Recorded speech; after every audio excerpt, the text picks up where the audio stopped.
Futzal bo'yicha tog' kon sanoati va geologiya vaziri kubogining ikkinchi kunida 3-o'rin uchun Neft va gaz geologiyasi qidiruv instituti va Navoiy uran davlat korxonasi xodimlari maydonda to'qnash keldi.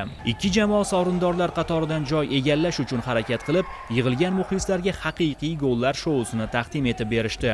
O'rtada bronza medallari masalasi turgan bu bahs murosasizligi bilan ajralib turdi hamda asosiy vaqtda 7-7 hisobidagi durang qayd etilib, penaltilar seriyasida navoiyliklarning qo'li baland keldi. Biz o'zimiz Navoiy uran davlat korxonasidamizda. Bu mening ikkinchi musobaqam. O'tgan yil kelganimizda ikkinchi o'rin olib ketdik, shu yil uchinchi o'rin oldik. Sal omad yetishmadi. Nasib bo'lsa, kelasi yilga jiddiyroq qarab, yaxshi natijalarga erishamiz degan umiddaman. Finalda Olmaliq kon metallurgiya kombinati va Navoiy kon metallurgiya kombinati o'zaro bahs olib bordi. Hal qiluvchi o'yin ham haqiqiy kurash ostida kechdi.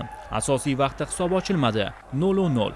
Asosiy vaqt golsiz o'tgan bo'lsa ham, keskin raqobat tomoshabinlarni aslo zeriktirib qo'ymadi. Haqiqiy final. Shundan so'ng g'olib nomini aniqlash uchun penaltilar seriyasiga murojaat qilindi.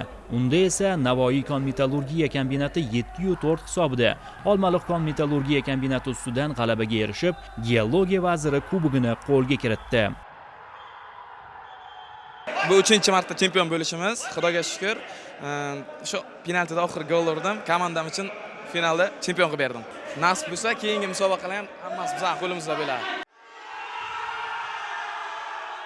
Jamoamiz bu yerga kelgunga qadar Navoiy kon metallurgiya kombinati tizimida ham aynan bosh direktor kubogi o'tkazilib, bu yerda 300 ta jamoa ishtirok etadi. 300 tadan eng haqli va g'alaba qozongan bitta jamoa bu yerga vazir kubogiga ishtirok etadi. Ana shu Qizilqum kon boshqarmasi jamoasi bugun kombinat sha'nini himoya qilib, kubokni biz kombinat jamoasiga bugun sovg'a qilamiz.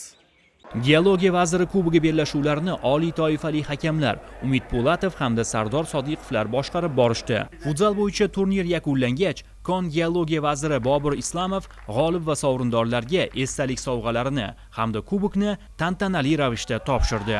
An'anaviy tarzda tashkil etilayotgan musobaqa hamkorlikni mustahkamlash, o'zaro hurmat va do'stlikni yanada chuqurlashtirish uchun muhim imkoniyatlardan biridir.